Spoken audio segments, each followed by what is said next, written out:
किती कमी खाल्लं तरी वजन वाढत आहे। आपल्या शरीराला प्रोटीन, फॅट, कार्बोहायड्रेट्स हे मॅक्रोन्यूट्रिएंट्स आणि विटॅमिन मिनरल्स हे मायक्रोन्यूट्रिएंट्स लागत असतात।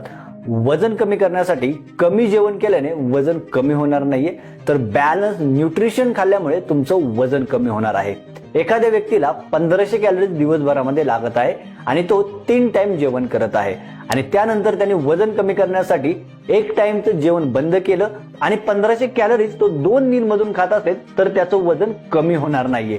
दुसरी गोष्ट, दोन्ही व्यक्तींचं वजन 70 किलो असेल, एकाच्या बॉडीमध्ये 10% बॉडी फॅट आहे, एकाच्या बॉडीमध्ये 30% बॉडी फॅट आहे आणि दोघांनी सेम जेवण जरी केलं तरी फॅट जास्त असणाऱ्या व्यक्तीचं वजन जास्त वाढणार आहे, कारण जेवढं तुमच्या बॉडीमध्ये मसल मास कमी तेवढी जागा तुमची फॅट जास्त घेणार आहे, कारण तुमचा मेटाबॉलिझम कमी असणार आहे।